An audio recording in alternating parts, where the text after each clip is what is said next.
going on, Washington Commanders Nation? It's your boy Rio back with the latest and greatest on the Rambling with Rio Robinson YouTube channel. Today is Wednesday, June 8th, and per usual, another slow news day for the Washington Commanders. There's no such thing as a slow news day or slow news week with this football team. Like, me and my boys in the group chat earlier, we were just talking like, what is a normal week or what is a normal off season or just a normal cycle of time feel like as a football fan? Us here in Washington, we don't know. So this one's going to be a little bit of a change of pace than I've been doing usually.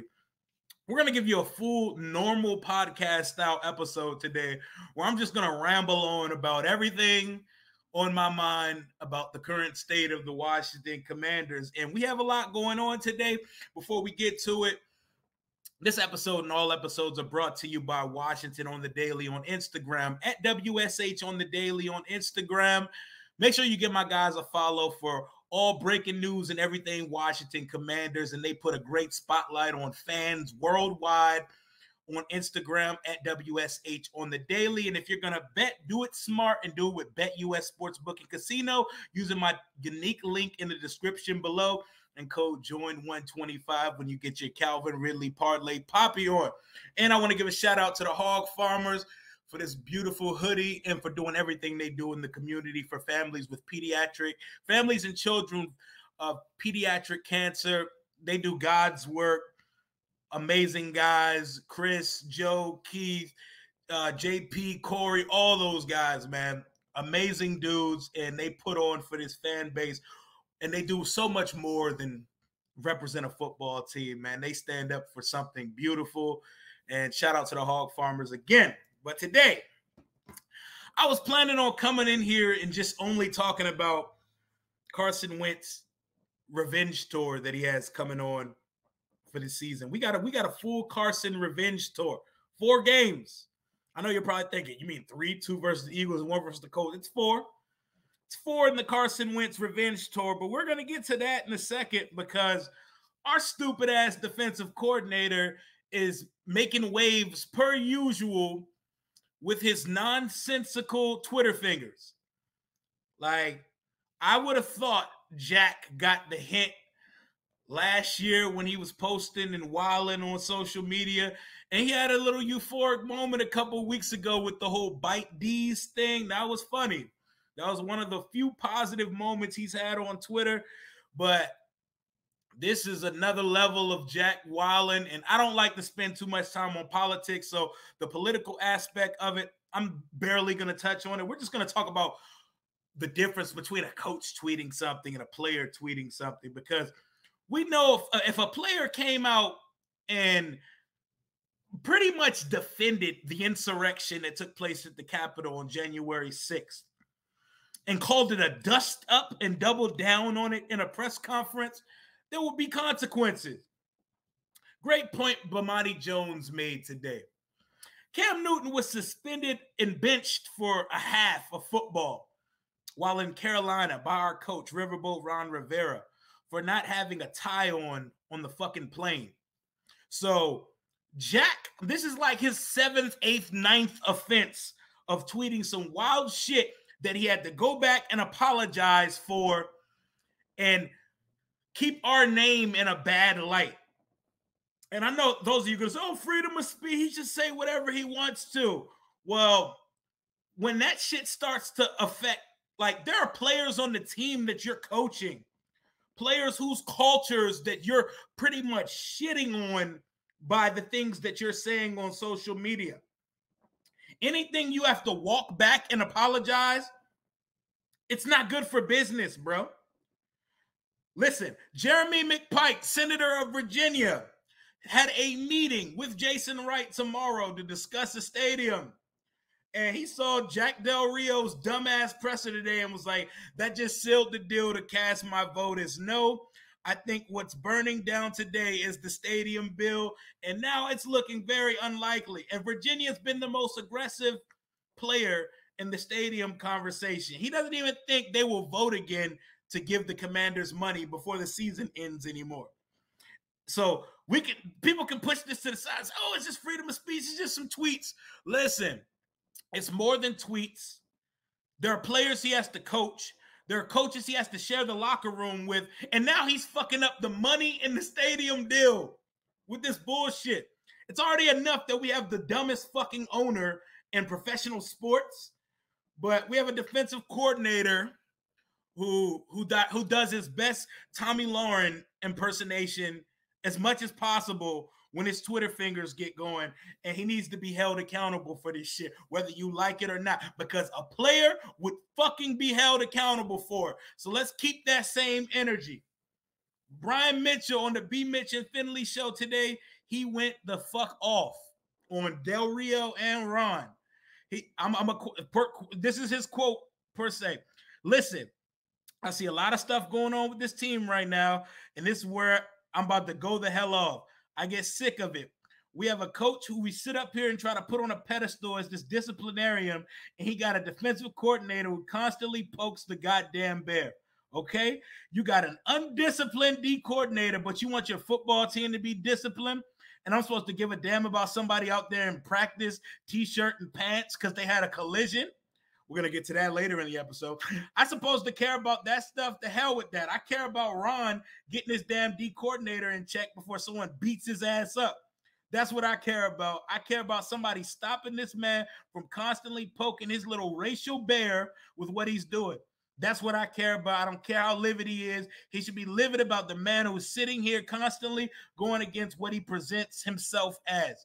And he does it over and over and over and never, ever seems to address it. That's what I care about. So we got to understand one thing. This football thing is cool, but there's a lot of stuff that's going on with the football team that is not cool. When you have Jack Del Rio, who constantly feels I can just go out and say whatever the hell I want to say. Why? Because the coach never says anything to him. You got all these issues going on with the Commanders right now, and he's constantly trying to make waves because of stupidity. And you wonder why that team wasn't disciplined last year, because your damn leader that's leading your defense is not disciplined. I give a damn about that. Very, very choice words from Brian Mitchell, who never holds back. He let him have it. And he brings up a great point. Del Rio, something should be done here. Like, it may sound crazy to some people. Our defense hasn't got better since he's got here. You know, our defense with lesser talent was better before he got here. So I don't understand how a great defensive coordinator comes in and the defense goes to hell. So if we decided to fire this motherfucker tonight, let Chris Harris Jr. run the show. Younger, fresher defensive mind. I damn sure know the players are more relatable to Chris Harris. They feed off of his energy, and he can go and take his hydroxychloroquine shots daily elsewhere and get on Fox News where he fucking belongs, because he does a better job of political, stupid-ass commentary than coaching defenses since he's been in Washington. But we're going to leave that topic alone. It's 8 minutes into the pod. Let's talk some actual fucking football. As forementioned in the Brian Mitchell rant, there was a very unnecessary collision that took place in practice today. So we're gonna give a dud to Mr. Jeremy Reeves, safety. OTAs, off-season team activities, not even like mandatory off-season team activities. You wear a helmet, a mesh practice jersey, and some shorts. Motherfuckers aren't moving at 100% full speed. There should never be a collision in OTAs. See, like, there are some guys that are just tryhards, and tryhards do the fucking most sometimes. I know you want guys, oh my God, balls to the wall, pedal to the metal, 100% foot on the gas all the time. Not an off-season team activity. This is like the equivalent in high school when you used to do passing league, which was 7-on-7s, when some dumb fucker decides he's going to hit a receiver coming across the middle. Reeves lays out De'Ami Brown at OTAs today, and he was dazed and had to leave practice, and they had to cut practice at that moment for that because Ron had to scream on him for being undisciplined, which goes back to Brian Mitchell's sentiments. How the fuck we gonna get on the team for being undisciplined when the defensive coordinator is undisciplined? The real stupid ass probably like that shit. Oh, I like my guys. I like them to go balls to the wall even in OTAs. No, we don't. That's why we see stupid ass injuries happen in OTA. The worst thing ever is seeing a player go down in a voluntary practice.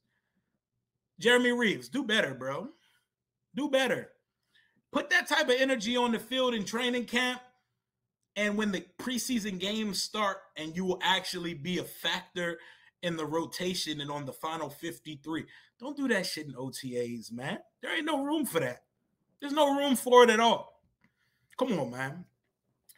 And what's the biggest news that no one's talking about today is that Curtis Samuel was on the side field again today. So Curtis Samuel and Antonio Gibson, two guys with very relative injury history, were on the side field today.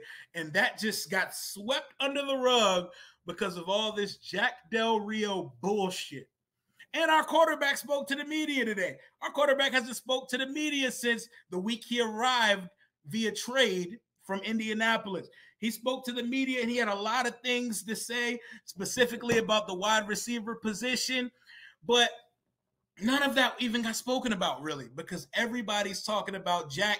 And before you know it, this shit became a national story. And Schefter, every fucking sports show tomorrow is going to be probably leading with Jack Del Rio after they talk about the NBA final. I'm talking Undisputed, First Take, Speak for Yourself, all those First Things First, all those dumbass shows where they have fake fabricated arguments in the morning.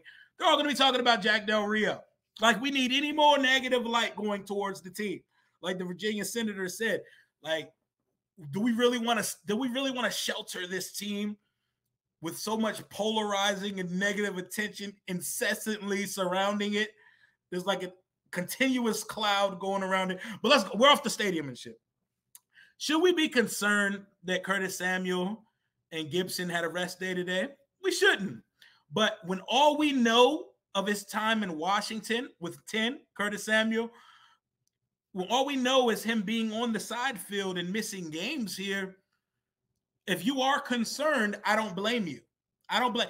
When the first time I read it today, I was like, oh shit, the groin's messing up again. It says not his groin. It's just fatigue and soreness and pretty much veteran rest day. Treatment, rest and recover day. You know what I'm saying? They say he'll be back on the field for next week's sessions on Monday. So pump the brakes on it. I know Gibson better not be missing too many days because I know that brick house, number 8, that we drafted out of Alabama, Brian Robinson's Jr., kinfolk, cousin, he's a Robinson. You know what I'm saying? He's waiting to take a job. That dude is a Mack truck with natural hands and more wiggle than we give him credit for. But those guys missed practice today. And the rookie, the rookie that y'all heard me on the show. Y'all heard me on draft night. I was bitching. I wanted my Olave, my Jameson, my Garrett. I was bitching. I was saying things that I didn't believe. Oh, he's wide receiver 10. He's a reach, blah, blah, blah, all that good stuff. Well, John Dotson's looked the part so far. He's looked good. He has a great rapport with Carson Wentz, the quarterback that we brought in to be our savior. He's been the main target since Terry's been he hasn't been showing up to on-field activities because the business side of the game, you can't be showing up to voluntary workouts when you ain't got your money right. After you've put in so much production with shit quarterback play for 3 years, you don't show up for $800,000, $900,000. Pay me like my draft class. AJ Brown just got money. Debo's going to get money. DK is going to get money. Terry wants his money. He's the humblest of that group, and he's all about the team. And Terry's probably dying to be here. I'm enjoying his posts, seeing him fish every day. He's hitting the gym, and he's dying inside not being around the guys because he lives for this shit. But Han Solo, the first commander, Jahan Dotson, has looked like an absolute dog so far in OTAs.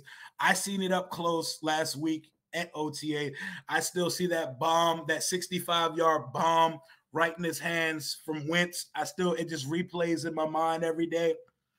He has a huge role carved out for him here. And I believe it now when the team says they traded back because he was one of their targets. They have a very, very clear role for this guy. Words like the way that players and coaches are responding to his immediate production and immediate like baller ass practices, it feels like the same way when Terry was drafted a few years ago. Jay Gruden and company and players on the team, they couldn't stop raving about this Terry McLaurin guy, who we drafted to be a gunner, a special teams captain in our Washington Redskins version of Matthew Slater. So I expect big things. And Wentz's press conference today, he mentioned that Jahan has some of the most natural hands he's ever seen. And out of all the receivers he's thrown to in this league, he catches on quick, but he quickly started talking about other receivers. He said he's been in constant communication with Terry McLaurin. So that relationship, while we haven't seen it on the field yet, the relationship's there and they're talking, which is a good sign that Terry's probably in talks with the team getting things done. So, and Carson said he couldn't wait to have him back. Carson spoke on how he just doesn't have the mental headspace to listen to all the bullshit and fodder surrounding his character concerns and why Irsay and Howie Roseman gave up on him and stuff like that. Like even a couple of times when they told Carson what people said, it sounded like it was a surprise to him. Like, oh, wow, he said that about me. They asked him if he felt like this was his final shot to prove that he's worthy of being a starter in the league. Listen, Carson Wentz is a polished guy. He interviews well. He's very articulate.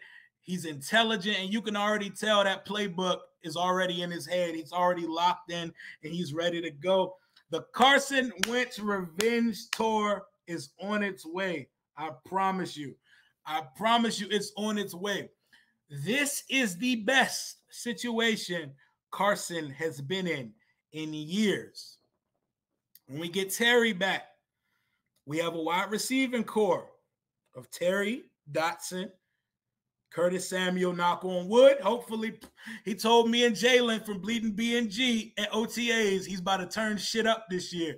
He said that word for word, verbatim. So I trust you, Curtis. De'Ami Brown. We got the tight end. The rookie Cole Turner is turning heads every day at OTA, just OTAs, but I think that's going to be our move tight end, pass catching threat tight end, especially if Logan misses time. I think Cole Turner is going to be tight end one. You heard it here first on Rambling with Rio. But this has the fucking makings to be the ultimate Carson Wentz Revenge Tour. He can literally turn the tides and revitalize all outside opinion of him by leading us to the postseason. It aligns perfectly with the trajectory of this team. This team is in year 3. It's currently constructed to be a playoff team, especially with the schedule that we are now been given this year. The team should have been a playoff team last year, but we were poor quarterback play, some injuries, COVID, and the defense shitting the bed for the first half of the season and the last few weeks from going to the playoffs. You know what I'm saying? And Carson Wentz gets 4 shots at redemption right off the week 1. The team that everybody keeps talking about. We get to open up with the Jags. This is poetic justice for Carson. Everybody likes to just act like he did no good last year and just talk about the Jaguars game. And if you watch that Jaguars game, yes, Carson shit the bed in that game, but that whole Colts team shit the bed, including the coach, Frank Wright. He shit the bed as a coach. The defense shit the bed. Darius Leonard didn't have a good game. That defense didn't have a good game. And the Colts have lost like 7 consecutive games in Jacksonville. But it's all Carson's fault. They get to come on down to FedEx Field. Our inaugural game as Washington Commanders are against the last team Carson faced as an Indianapolis Colt. So bring Sunshine Jesus, your overpaid ass receiver Christian Kirk, your 1,000 linebackers, bring them all down, and his former coach Doug Peterson. Bring them all down to FedEx Field week 1 so we can get in that ass and start the Carson Revenge Tour off with a bang. Blowout victory in FedEx Field. Then week 3, it's not in Philly, but we get them boys. We get Philly. Philadelphia, the Eagles, the most hyped team in the league right now. Carson gets to play against his successor, the guy who pushed him out of town, Jalen Hurts, who I think is a terrible passer. He gets to go mano-a-mano with that guy. Jalen Hurts has no excuse. Their roster's loaded on paper. We've seen the Eagles roster on paper be loaded before. We've seen the dream team. We've seen it happen before. What were the results like? I can't wait. That's revenge number 2. That's revenge number 2. And then we got later in the season, week 10, we got Monday Night Football at Philadelphia. It's going to be a crazy. First of all, Philadelphia fans, we know they're terrible people, so that atmosphere is going to be insane. They're probably going to be throwing shit at Carson, despite the fact that if it wasn't for his MVP-like play during the regular season, they wouldn't have had the home field that they had to posture themselves into going to the Super Bowl. Like, let's act like Nick Foles ever was a playoff caliber quarterback starting for a full season. Fuck no. Sample size guy. He's like advanced Heineke. He's like AP class Taylor Heineke with a big arm and better size. There's a pun there, but I'm not even gonna go there. But that's another revenge shot. And he gets to go to Lucas Oil Stadium. He gets to play the Indianapolis Colts in Indy. He gets to go back and see that crackhead-ass owner, Jim Irsay, Chris Ballard, Frank Wright, and all those boys. He gets to go see Matt Ryan, mano-a-mano, because, you know, all their sins have been healed because Matt Ryan arrived in Indianapolis, right? We're going to see. We're going to see. He gets 4 shots at redemption this year. I got to speak to Wentz for a couple. We got to like kind of speak with him when he was meeting and signing and taking pictures with fans after OTAs. I was like, Carson, it's been 55 years, bro. We've never seen a quarterback throw 30 touchdowns. You think you could do it? And he just said, man, he smiled, he laughed. He said, wow, that long? He said, man, I'm going to give y'all my best, man. That's all I can say. I'm going to give y'all my best. I respect it. He's a humble dude. He's a man of his faith. And it's Job season. It is redemption season for Carson Wentz. And I cannot wait to see the revenge tour take off in 2022. I gave you last pod. I gave y'all. We talked about the themes for the season. I cannot wait against the blackout week. You know what I'm saying? We get Kirk versus Carson. You know, Kirk, our former franchise quarterback, coming to town for the first time. That's when we're debuting the all-black uniforms. We want Dallas week. It's a whiteout. We're going to go white on white. I cannot wait for this upcoming season. And I'm going to call it.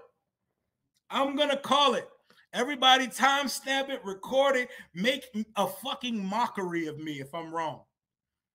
4,000 yards, 31 touchdowns, 11 wins. Extension for Carson at the end of the season. Book it, seal it, make a fucking fool of me if I'm wrong. But I'm drinking the Carson Wentz Kool-Aid, bro. I think Carson's our guy. I think Carson's going to solidify this position. And Sam Howell can just sit back and bake in the oven and rotate like some rotisserie Peruvian chicken for the next few years, because he's not going to have to play unless health, but I'm going to knock on wood. Carson, all he has to do is stay healthy and produce, bro. I've seen the shit that Scott is cooking up, bro. The offense is going to take off this year. If MAGA Jack can get his fucking defense to play to their draft position and to their potential, this team has no reason to win less than 10 games this year. Carson Wentz Revenge Tour. Philly fans, y'all are going to eat your words because we're coming. We're coming. But we're not coming just for y'all. Y'all not even the favorites in the division. It's Dallas still. Until someone dethrones Dallas, they're the favorites. I don't know how I would think we're all just hopping Dallas for the division. Like, fuck Dallas, but they're the favorites. It's not Philly. Yeah, Philly had an active offseason. Congratulations. Y'all know how to shop. Y'all ain't proved shit yet. We got to see if your quarterback can throw a pass. So until we see that, it's all up for grabs. And 2022, the inaugural season of the Washington Commanders, is going to be the Carson Wentz Revenge Tour. The movie begins on 9/11, baby. First preseason game, August 13th. Y'all will see me in the building when we play the Carolina Panthers. Thank you for hearing my TED Talk. Until next time, hail to the Washington Commanders. Take command. Deuces.